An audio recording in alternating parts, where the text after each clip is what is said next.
docteur Benjamin Simon procède à la séance d'hypnose. Son patient, Barney Hill, consulte depuis quelque temps avec sa femme Betty, car le couple vit des difficultés sans arriver à mettre le doigt sur le problème. Chacun est donc hypnotisé individuellement.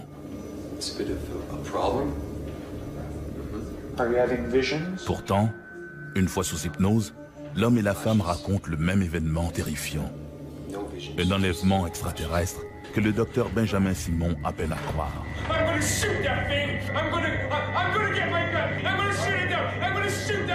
Ces séances de transe hypnotique, imposées à Barney et Betty Hill, donneront naissance au premier cas d'enlèvement et bouleversera le monde de l'ufologie. L'affaire Betty et Barney Hill débute dans la soirée du 19 septembre 1961. On est en présence ici d'un couple interracial. Elle est blanche, lui est noir, ce qui est relativement rare au tout début des années 1960 quand on sait la ségrégation qui sévissait alors aux États-Unis. À la suite d'un séjour aux chutes du Niagara, Betty et Barney Hill quittent Montréal afin de regagner leur domicile de Portsmouth au New Hampshire. Le 19 septembre 1961, mon mari Barney et moi-même étions à Montréal. Nous avons écouté un bulletin météo qui annonçait qu'un ouragan remontait la côte Est et frapperait probablement notre ville de Portsmouth. Alors nous avons décidé de retourner à Portsmouth afin d'arriver avant l'ouragan. Barney Hill et sa femme Betty s'engagent donc sur la route nationale 3 qui mène au cœur du parc national des Montagnes Blanches. C'était après la saison touristique et nous savions que les montagnes seraient désertes, qu'il n'y aurait pas de service. Alors, nous avons passé la frontière et nous avons fait un arrêt à Colebrook pour faire le plein et manger un morceau. Ainsi, nous savions qu'il était environ 22 heures lorsque nous avons quitté Colebrook. Au moment de quitter le restaurant, Barney estime qu'il devrait arriver chez eux entre 3 heures et 4 heures du matin. Étant bien reposé, il se sent d'attaque pour faire le trajet sans arrêt jusqu'à destination. La nuit était claire, le ciel dégagé, la lune brillait et allait être pleine quelques jours plus tard. Nous conduisions à travers les montagnes lorsque j'ai aperçu une nouvelle étoile dans le ciel. Et pendant que je la regardais, elle devenait plus grosse et plus brillante. Et la première chose à laquelle j'ai pensé, c'était que c'était une comète sur le point de frapper la Terre. Alors nous avons arrêté l'auto afin de mieux regarder. Un peu au sud d'Indian Head, Barney Hill décide de descendre de sa voiture et, armé d'une paire de jumelles, il s'avance à travers champs pour mieux détailler cet objet qui se trouve à ce moment-là à la hauteur de la cime des arbres. C'est passé devant nous, puis ça a changé de direction. Et c'est passé devant la Lune. Et nous avons aperçu des lumières multicolores qui l'entouraient. Puis ça a tourné et commencé à se diriger vers nous. Alors nous avons repris la route vers le sud et nous avons roulé environ 30 000. Nous n'avions aucune idée où se trouvait cet engin. Il voit une espèce d'engin formé de 2 crêpes, l'une sur l'autre, avec des hublots carrés. Et au moment où il observe, il voit des ailes delta qui se déploient derrière l'objet. Derrière ces fenêtres carrées, il observe une sorte d'équipage, une dizaine de créatures dont l'une semble le regarder avec énormément d'intensité. J'ai baissé la vitre et j'ai agité la main en disant « Hi ». Et environ un demi-mille plus au sud, ils ont survolé l'autoroute et se sont arrêtés. Mon mari avait fait la Seconde Guerre mondiale, alors il est sorti pour identifier l'appareil. Avant leur rencontre avec un ovni, Barney était un sceptique avoué. Il a dit que si quelqu'un lui avait dit que les ovnis existent, jamais il ne l'aurait cru. Betty, quant à elle, était un peu plus ouverte. Même si elle n'avait jamais lu un ouvrage sur le sujet, elle croyait qu'il était possible qu'ils existent. Il a pris les jumelles et s'est dirigé vers eux. En levant les yeux, il a aperçu un groupe d'hommes derrière une fenêtre qui le regardait. Consciemment, il s'est rappelé qu'il portait des uniformes noirs lustrés. Et toujours consciemment, il se souvenait qu'il y avait quelque chose à leur propos qui n'était pas humain. Et à ce moment, une sorte de structure en forme de nageoire s'est ouverte de chaque côté de l'appareil, avec une lumière rouge au bout des nageoires, et l'appareil s'est mis à descendre. Barney a eu l'impression qu'ils allaient tenter de le capturer. Pris de panique, il retourne à la voiture et redémarre à toute vitesse. C'est à cet instant qu'ils entendent une série de bip bip bip, un son semblable à un signal électrique, décrira plus tard Betty. Le couple glisse alors dans un état de léthargie.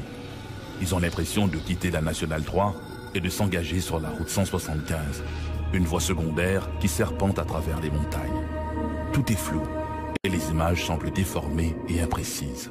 Quelques minutes plus tard, le couple a l'impression de ressortir de cette léthargie. Du moins, ils ont l'impression que quelques minutes seulement s'est écoulé. Mais en regardant sur le bas-côté de la route, ils voient un panneau routier indiquant Concorde 17 miles. Ce qui signifie qu'il y a une cinquantaine de kilomètres le long de la Nationale 3 dont le couple ne garde aucun souvenir. Lorsqu'ils arrivent chez eux, Betty et Barney Hill constatent qu'il est un peu plus de 5 heures, ce qui signifie qu'ils arrivent 2 heures plus tard que prévu. Il y avait également des preuves physiques que quelque chose s'était passé, mais ils étaient incapables de les expliquer en termes clairs.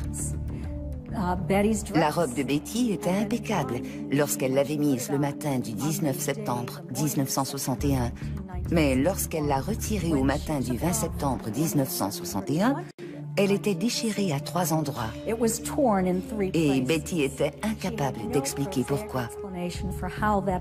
Le dessus des chaussures de Barney était si râpé que, après cet événement, il ne les a plus mises que pour faire des travaux de jardinage. C'était un homme très méticuleux en matière de tenue vestimentaire. Leur montre avait cessé de tourner et n'allait plus jamais fonctionner. La courroie des jumelles que Barney portait autour du cou et qu'il avait utilisée lors de cette rencontre était brisée, une courroie de cuir. Et il y avait des taches brillantes sur le coffre de la voiture, des taches qui n'étaient pas là la veille. Au début, nous nous sommes rappelés avoir vu l'homme sur la route, mais nous ne pouvions pas aller plus loin. Alors nous retournions sur les lieux environ une fois par mois, en nous disant que si nous pouvions retrouver l'endroit où nous avions vu l'homme sur la route, nous pourrions nous rappeler ce qui s'était passé. Et nous commencions à retrouver des parcelles de souvenirs, mais rien de vraiment concluant. Puis la santé de Barney a commencé à décliner et, comme il ne répondait pas aux médicaments, son médecin l'a référé à un psychiatre. Et un jour, Barney lui a raconté que nous roulions au nord, dans les montagnes, en recherchant notre endroit, et que nous avions rencontré toutes sortes de gens qui avaient eu diverses sortes d'observations d'ovnis, mais personne ne savait où était cette montagne. Alors il nous a référé au docteur Ben Newman Simon de Boston. Et nous avons commencé des séances d'hypnose médicale. Quand l'affaire Betty Hill est sortie, en même temps, on a découvert, un peu trop tôt, je dirais, dans l'histoire de l'ufologie, on a découvert aussi la capacité, par l'hypnose, d'aller chercher des informations qui manquaient. Ben Simon a hypnotisé Betty et Barney Hill séparément. Et à la fin de chaque session, il leur imposait une forme d'amnésie. Pendant que l'un se faisait hypnotiser, l'autre attendait dans une chambre insonorisée où un air de musique classique jouait à tue-tête. De cette manière, il s'assurait qu'il ne pouvait y avoir aucune contamination de l'information entre les deux. I want to wake up. You're not going to wake up. You're in deep sleep. You're comfortable, relaxed. This is not going to trouble you. This creature, this leader is telling me something. How? How's he getting it to you? I can see it in his face. Do you see his lips move? Yes. No, his lips aren't moving. He's looking at me. What did he tell you? Stay there and keep looking. Just stay there, he's saying to me. It's all right. Pounding in my head. Just all right. Pull the binoculars away. God, give me strength. All right. Pull them down. Run! Pull these binoculars down and run. God. All right. Calm down. Calm down. En psychiatrie moderne, il est clair, entendu, que personne ne peut faire le même rêve. En même temps, en tout cas. Impossible. Betty et Barney Hill ont raconté sous hypnose exactement le même scénario, la même chose, le même endroit, le même personnage, les mêmes événements, les mêmes émotions. Et le transfert d'informations s'est fait sous hypnose et non pas à l'état d'éveil, et séparément. Alors, il est très clair, c'est un des plus beaux cas, c'est sûr, il est très clair qu'ils ont vraiment vécu quelque chose.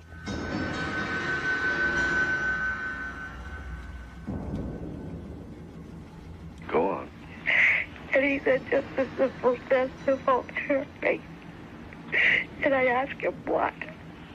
And he said he just wants to put it in my navel. And it's just a simple test. I didn't hear that.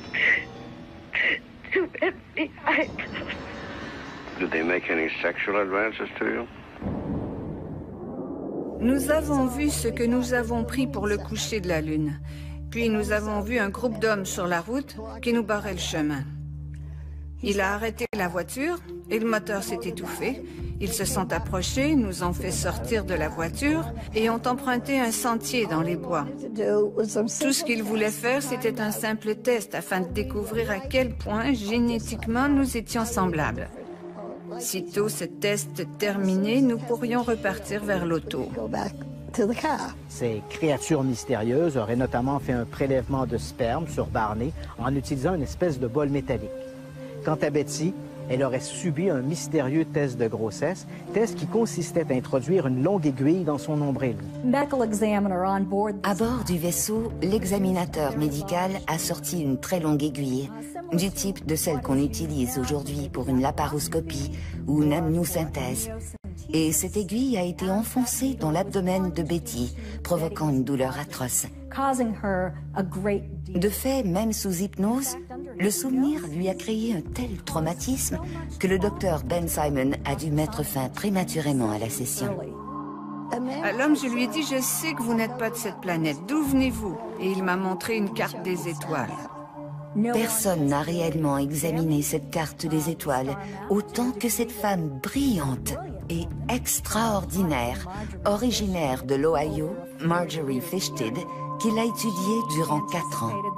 Elle avait prévu qu'elle aurait à jongler avec plusieurs hypothèses en étudiant la carte que Betty avait dessinée, suite à une suggestion post-hypnotique de la part du Dr Ben Simon. Comme je le disais, elle s'attendait à se retrouver face à plusieurs hypothèses, mais au bout du compte, il n'y en avait qu'une seule. Ensuite, ils ont amené Barney dehors, puis je me suis rendue à la voiture et nous avons regardé l'engin partir. Il s'est élevé, puis il est disparu. Lorsqu'on observe réellement les preuves, je ne crois pas qu'on puisse dire que Betty et Barney n'ont pas été enlevés.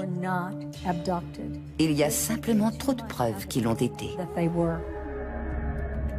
Il nous avait dit qu'il allait nous faire tout oublier. Je lui ai répondu, vous n'y arriverez pas avec moi. D'une manière ou d'une autre, je vais me rappeler. Et je l'ai fait.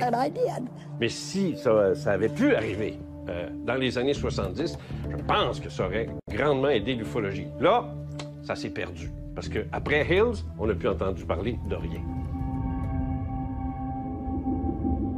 Chaque année, on enregistre des dizaines de récits d'observations d'OVNI impossibles à associer à un phénomène météo connu ou à un nouveau prototype militaire. Ces témoignages défient toute explication rationnelle.